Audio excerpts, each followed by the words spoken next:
ഇന്ന് നിങ്ങളെയും ഞാൻ മറക്കുന്നു. എന്തുകൊണ്ട്?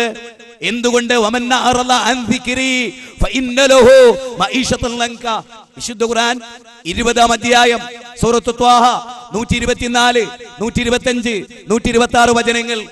അള്ളാഹുവിന്റെ ഖുർആനിനെ തൊട്ട് ആരെങ്കിലും തിരിഞ്ഞു കളഞ്ഞാൽ അതിന്റെ അർത്ഥം എന്താ? മുസ്ലിങ്ങൾ ഖുർആനെ തൊട്ട് തിരിയുന്നുണ്ടോ? ഓതുന്നില്ലേ? വായിക്കുന്നില്ലേ? ബഹുമാനിക്കുന്നില്ലേ? പിന്നെ എന്താ പറഞ്ഞത്?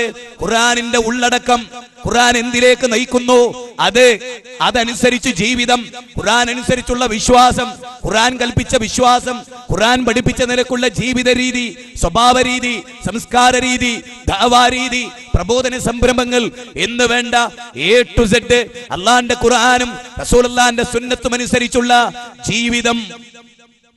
ഇത് ലോകത്തോട് പറയാൻ, ലോകരെ തിരിച്ചു വിളിക്കാൻ, മനുഷ്യകുലത്തെ തിരിച്ചു വിളിക്കാൻ, ഏകദൈവത്വത്തിലേക്ക് തിരിച്ചു വിളിക്കാൻ, അതീശാധികാരിയായ പടച്ചവനിലേക്ക് ലോകത്തെ തിരിച്ചു വിളിക്കാൻ ഇസ്ലാഹി പ്രസ്ഥാനം പ്രതിജ്ഞാബദ്ധമാണ്. അതുകൊണ്ട് തന്നെ വ്യക്തികളുടെ ശോഭയിലേക്ക്, താരശോഭകളിലേക്ക് അവർ വരുന്നിടത്ത് എണീച്ചു തക്ബീറുകൾ ചൊല്ലി അന്തരീക്ഷത്തെ മുഖരിതമാക്കി പൊടിപാറിപ്പിച്ച് കൈപിടിച്ച് മുത്തി അങ്ങനെ അങ്ങനെ അങ്ങനെ പല ആരവങ്ങളും നടക്കുന്ന ലോകത്ത് ഇസ്ലാഹി പ്രസ്ഥാനത്തെ സംബന്ധിച്ചിടത്തോളം ഈ ആദർശത്തിനാണ് പ്രാധാന്യം, ഈ ആദർശം പ്രചരിപ്പിക്കുന്നതിനാണ് പ്രാധാന്യം.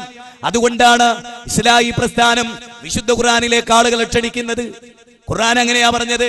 നിങ്ങൾക്കറിയില്ലേ? ലൗ അൻസൽനാ ഹാദൽ ഖുർആന അലാ ജബലിൻ ലറഅയ്തഹു. നോക്കൂ, അല്ലാഹ് പറയുകയാണ് 59-ാം അധ്യായം 21-ാമത്തെ വചനം. അല്ലാഹുവിന്റെ ഗ്രന്ഥം അതൊരു പർവ്വതത്തിന്റെ മുകളിലായിരുന്നു അവതരിപ്പിച്ചിരുന്നതെങ്കിൽ പർവ്വത ശിഖരങ്ങൾ തകർന്നു തരിപ്പണമായി പോകുന്നത് മനുഷ്യരെ നിങ്ങൾക്ക് ദർശിക്കാമായിരുന്നു. അതിന്റെ ഉള്ളടക്കത്തിന്റെ ഗൗരവം കൊണ്ട്, അതിന്റെ ഉള്ളടക്കത്തിന്റെ മഹാത്മ്യം കൊണ്ട്, അതിലടങ്ങിയ ആശയത്തിന്റെ ഗാംഭീര്യത കൊണ്ട്, ചരിത്രപരമായ അതിന്റെ ശ്രേഷ്ഠത കൊണ്ട് അത് പർവ്വതം പൊട്ടിപ്പിളരുമായിരുന്നു. അഥവാ പർവ്വത സമാനമായ ഹൃദയങ്ങളെ ചാലിച്ചെടുത്ത് ചരിത്രത്തിന്റെ ഭാഗമാക്കി ലോക ചരിത്രത്തിൽ തുല്യതയില്ലാത്ത ജനപദത്തിന്റെ നായകന്മാരാക്കി, ലോകത്തെ നയിക്കാൻ പോന്ന മഹാരഥന്മാരാക്കി, രാഷ്ട്രനായകന്മാരാക്കി, നീതിന്യായത്തിന്റെ മകുടോദാഹരണങ്ങളാക്കി ലോകത്ത് മാറ്റിയെടുത്ത ഖുർആനിന്റെ ചരിത്രം അതുണ്ടോ ഇവിടെ? ഗ്രാമങ്ങളിൽ, പട്ടണങ്ങളിൽ നിങ്ങൾ ചിന്തിക്കണം. എന്റെ പ്രിയപ്പെട്ട സമസ്തക്കാരോട് ആദരപൂർവ്വം ഞാൻ പറയട്ടെ, നിങ്ങൾ കേരളത്തിൽ മുഴുവനും ഒന്ന് യാത്ര ചെയ്യുക. എന്നിട്ട് സമസ്തക്കാരായ മുഴുവൻ പണ്ഡിതന്മാരുടെയും എളുപ്പമായൊരു വഴി ഞാൻ പറയാം. എവിടെയും പോകേണ്ടതില്ല. കോഴിക്കോട് മർക്കസ് കോംപ്ലക്സിൽ ചെന്ന് സുന്നികൾ വിൽക്കുന്ന കേരളത്തിലെ മുഴുവൻ പണ്ഡിതന്മാരുടെയും, സുന്നി പണ്ഡിതന്മാരുടെയും കേസറ്റ് നിങ്ങൾ ക്രോഡീകരിക്കുക. എത്ര ആയത്തുകൾ അവർ ഓതുന്നു എന്ന് നിങ്ങൾ പരിശോധിക്കുക. എത്ര ഹദീസുകൾ സഹീഹായി അവർ ഉദ്ധരിക്കുന്നു എന്ന് നിങ്ങൾ പരിശോധിക്കുക.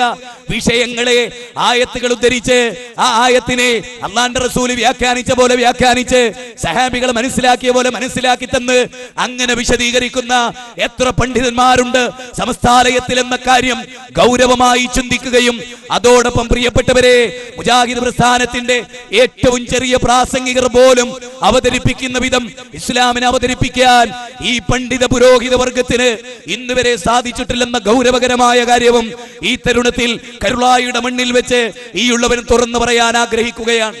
എന്തുകൊണ്ട് സംഭവിച്ചു? അബൂജഹലും കൂട്ടരും. എനിക്ക് അത്ഭുതം തോന്നി അതാണ്. നമ്മളെന്താ, നമ്മുടെ 7-ാം നൂറ്റാണ്ടിലെ ബൂസീരിയുടെ ബുർദാ ബൂസീരിയുടെ ആലാപനം, വമ്പിച്ച നോട്ടീസുകൾ. ഞാൻ ഒന്ന് പറഞ്ഞോട്ടെ, ഖുർആൻ പ്രചരിപ്പിക്കാൻ 10 പേജ് പൈസ മുടക്കിയിട്ട് ഇവരെന്തെങ്കിലും ചെയ്തിട്ടുണ്ട് കേരളത്തിൽ? കേരളത്തിന്റെ കാസർഗോഡ് മുതൽ നിങ്ങളൊന്ന് യാത്ര ചെയ്യും, ഈ കരുളായി വരെ നിങ്ങൾ മലപ്പുറം ജില്ലയിൽ എന്നൊന്ന് യാത്ര ചെയ്ത് നോക്കൂ. ഒരുപാട് ബുർദാസ്വാദനത്തിന്റെ പോസ്റ്റർ കാണാം. അല്ലെങ്കിൽ നേർച്ച, പട്ടാമ്പി നേർച്ച, മറ്റേ നേർച്ച, മറിച്ചേ നേർച്ച എന്ന് പറഞ്ഞ് അങ്ങനെയുള്ള കുറെ കാര്യങ്ങളുടെ പോസ്റ്റർ കാണാം. അള്ളാന്റെ ഖുർആനുമായി ബന്ധപ്പെട്ട് എത്ര പോസ്റ്റർ ഉണ്ട് സമസ്തക്കാർക്ക്?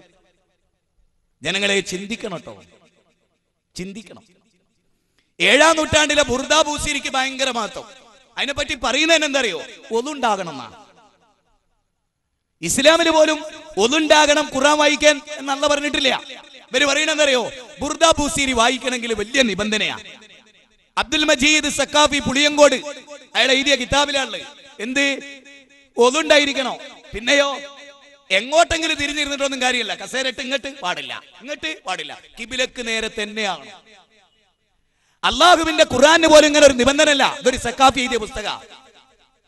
ബുർദത്തുൽ ബൂസിരി എന്ന് പറഞ്ഞിട്ടുള്ള ഒരു ബുക്ക് ഇത്ര അട്ടിയില്ലേ, അതിന്റെ 15, 16, 14, 15, 16 പേജ് വായിക്കാം, അതിൽ കാണാൻ.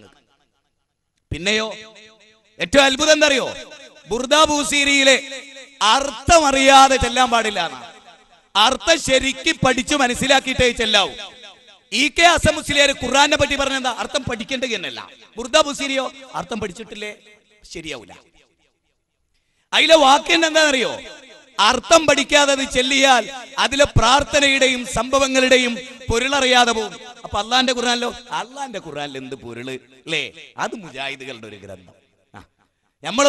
നമ്മളത് മൊയ്തീമാല 10-ാം നൂറ്റാണ്ടിന്റെ, 9-ാം നൂറ്റാണ്ടിന്റെ ഖുതുബിയത്ത്, 7-ാം നൂറ്റാണ്ടിന്റെ, അങ്ങനെയൊക്കെയുള്ള കവിതയിലും ഇതുപോലുള്ള മാലപ്പാട്ടിലും ഈ സമുദായം പെട്ടുപിടഞ്ഞു കിടക്കുകയാണ്. നിങ്ങൾ മനസ്സിലാക്കണം.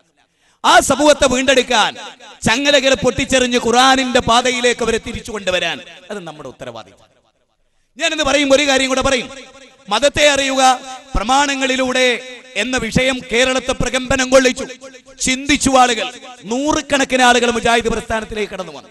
പണ്ഡിതന്മാര് തന്നെ ഈ കഴിഞ്ഞ 1.5 വർഷത്തിനുള്ളിൽ കൊല്ലം ജില്ലയിലും മാത്രം 60-ലധികം വരുന്ന പണ്ഡിതന്മാരാണ് മുജാഹിദ് പ്രസ്ഥാനത്തിലേക്ക് വന്നത്. ഈ കാലയളവിനിടയിൽ നിങ്ങൾ ചിന്തിക്കണം, കേരളത്തിലുടനീളം സമസ്തയിൽ നിന്നാണ് ഈ പോക്ക്, ഇരു സുന്നികളിൽ നിന്നുമാണ് ഈ ചേക്കേറൽ. അതുപോലെ കേരളത്തിലെ ദക്ഷിണ കേരളയിൽ നിന്നാണ് ഈ ചേക്കേറൽ. എന്തുകൊണ്ട്? പ്രമാണം നമ്മളോടൊപ്പം ഉണ്ട് എന്നതുകൊണ്ടാണ്. അല്ലാതെ നമ്മുടെ നേതാക്കന്മാരെ വലിപ്പവും പവറൊന്നും കണ്ടിട്ടല്ല. അല്ല, നമ്മുടെ നേതാക്കന്മാരെ അറിയ പോലും ഉണ്ടാവില്ല ഈ പ്രസ്ഥാനത്തിലേക്ക് വന്ന പലർക്കും. അതാണ് വസ്തുത. അതാണ് വസ്തുത. ഞങ്ങൾ പറയുന്നത് തെളിവാണ്. നിങ്ങൾ കേട്ടോളൂ. നിങ്ങൾക്ക് ഇഷ്ടല്ലേ? നിങ്ങൾ കേൾക്കണ്ട. നിങ്ങൾക്ക് ഇഷ്ടമുണ്ടോ? നിങ്ങൾ കേട്ടോളൂ. ആരിവിടെ നിർബന്ധിക്കുന്നത്? ഇന്ത്യ രാജ്യമാണ്. മാവലായിക്കാരൊന്നുമല്ല ഇവിടെ ആരും. ഇന്ത്യ രാജ്യമാണിത്. ദി പ്രിയാമ്പിൾ ഓഫ് കോൺസ്റ്റിറ്റ്യൂഷൻ, ഇന്ത്യയുടെ ഭരണഘടന, ഫണ്ടമെന്റൽ റൈറ്റ്സ്, മൗലിക അവകാശം നൽകി ഏതൊരു പൗരനും നിരീശ്വരവാദി, അള്ളാന്റെ ഭൂമിയിൽ ജീവിച്ച്, അള്ളാന്റെ വായു ശ്വസിച്ച്, അള്ളാന്റെ വെള്ളം കുടിച്ച്, അള്ള കൊടുത്ത നാവ് കൊണ്ട് സംസാരിക്കുന്ന നിരീശ്വരവാദി അല്ലല്ല എന്ന് പ്രസംഗിക്കുന്നു. ആ സ്റ്റേജ് ഇന്ന് വരെ സമസ്തക്കാർ കയ്യേറിയിട്ടില്ല. അത്ഭുതം. പോയിന്റാണ്, നോട്ട് ചെയ്യണം. അല്ലല്ല എന്ന് പറഞ്ഞാൽ ഭയങ്കര ഹാപ്പിയാ, ഒരു പ്രശ്നമില്ല. സ്റ്റേജ് വരെ ചിലപ്പോൾ കെട്ടിക്കൊടുക്കും. അല്ല മാത്രമേ ഉള്ളൂ, അള്ളാനെ മാത്രമേ ആരാധിക്കൂ. അടിച്ചാള് ശരിയാക്കും. എങ്ങനെയുണ്ട് ഇത്? അള്ള ഖുർആനിൽ പറഞ്ഞ വേങ്ങരയില് തുടക്കത്തിൽ തന്നെ ഒരു ഒന്നാമത്തെ ചോദ്യം ചോദിക്കുമ്പോൾ തന്നെ അടിയുണ്ടാക്കി. ഒന്നാമത്തെ ചോദ്യം ചോദിക്കുമ്പോൾ തന്നെ അടിയുണ്ടാക്കി. അതിനായിട്ടൊരു ടീം. എന്തൊരു കഷ്ടമാണ്, എന്തൊരു കഷ്ടമാണ്. നിങ്ങൾ ആലോചിച്ചു. മുജാഹിദ് പ്രസ്ഥാനത്തെ സംബന്ധിച്ചിടത്തോളം അതിന്റെ ആദർശം, ഞങ്ങൾ ആരെയും തല്ലേണ്ട കാര്യമല്ല. തല്ലാതെ തന്നെ നാവുകൊണ്ട് പറഞ്ഞാൽ മതി, ജനങ്ങൾക്ക് മനസ്സിലാവും. തല്ലി തോൽപ്പിക്കൽ ആരറിയോ? തോറ്റ പാർട്ടിക്കാരാ. കൂക്കുമ്പോഴോ ആരുടെ പണിയാ? ഇത് ഞാൻ അത്ഭുതത്തോടു കൂടി നോക്കിക്കണ്ട ഖുർആനിലൊരു വചനുണ്ട്.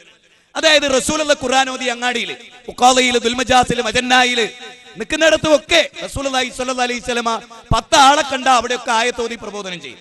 സൂറത്തിന്റെ എജുമക്ക് ഓതിയിട്ടേ വിശുദ്ധ ഖുർആനിലെ സുജൂദിന്റെ സ്ഥലത്തിയപ്പോ ഇസ്ലാമിനെ ശക്തമായി എതിർത്ത മുശ്രിക്കുകൾ വരെ എന്ത് ചെയ്തു? ഒറ്റ സുജൂദിൽ വീഴല. വയലത്തൂർ തങ്ങള് ദർഗന്റെ മുമ്പിൽ സുജൂദ് ചെയ്ത സുജൂദല്ല, അബൂജഹൽ പോലും അപ്പൊ സുജൂദ് ചെയ്തു. മനസ്സിലായില്ലേ? എന്താ പ്രശ്നം? കാര്യങ്ങൾ വസ്തുതാപരമായി മനസ്സിലാക്കി ഖുർആൻ ഓതി കൊടുത്തു. അബൂജഹലിന് ഖുർആൻ ഓത്താണ് സഹിക്കാൻ പറ്റാഞ്ഞ്. എന്നിട്ട് അബൂജഹൽ അബൂ സുഫിയാനോട് പറഞ്ഞു, നമ്മള് നേതാക്കന്മാരാ, നമ്മളത് കേൾക്കാൻ പോകരുത്, നമ്മുടെ അനുയായികൾക്ക് ബലം ഉണ്ടാക്കി കൊടുക്കരുത്, നമ്മളത് കേൾക്കാൻ പാടില്ല. കേൾക്കാൻ പാടില്ല എന്നൊക്കെ തീരുമാനിച്ച് രണ്ടാളും വലിയ ധൈര്യം എന്നൊക്കെ പറഞ്ഞ് കയ്യൊക്കെ കൊടുത്ത് പിരിഞ്ഞു. അന്ന് രാത്രി രണ്ടാളും കൂടി ഇങ്ങനെ വന്നിട്ട് ഇട്ടും നേരൊരു മുട്ടി. ഒന്ന് നോക്കി, അബൂജഹലോ? അബൂ സുഫിയാൻ, എന്താ നമ്മള് രണ്ടാളും ഇവിടെ? ഒന്നുമില്ല, ഖുർആൻ കേൾക്കാൻ വന്നതാ.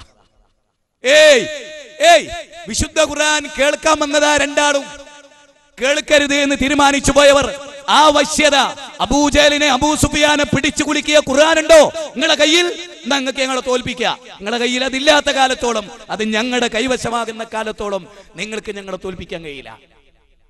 ആദർശത്തിന്റെ അങ്കത്തട്ടിൽ കയറുമ്പോ ഇടത് മാറി വലത് മാറി മാറിക്കെട്ടി വലിഞ്ഞവർന്ന് വരുമ്പോ ആയുധം മൂർച്ച കൂട്ടുമ്പോ ഇരുതല മൂർച്ചയുള്ള ഒരായുധം ഭൂചണ്ഡഗിരിയിൽ കഴിഞ്ഞൊരു ജനതയെ സംസ്കാര സമ്പന്നതയുടെ ഉന്നത സോപാനങ്ങളിൽ കൊണ്ടുവന്ന വിശുദ്ധ ഖുർആനാകുന്ന ആയുധം, തെളിമയാർന്ന ആയുധം, ഇന്നഹാദൽ ഖുർആന യഹ്ദീ ലില്ലത്തി ഹിയ അഖ്വം, ഏറ്റവും ചൊവ്വായതിലേക്ക് മാനവതയെ നയിക്കുന്നു എന്ന് അല്ലാഹു സുബ്ഹാനഹു വ തആല 17-ാം അധ്യായം 9-ാമത്തെ സൂക്തത്തിൽ ബോധ്യപ്പെടുത്തിയ ഈ ഖുർആൻ ഞങ്ങളുടെ കൈകളിലുണ്ട്. പ്രവാചക തിരുമേനിയുടെ വചനം, ഹദീസുകൾ ഞങ്ങളുടെ കൈകളിലുണ്ട്. ഇത് ഓതുമ്പോൾ,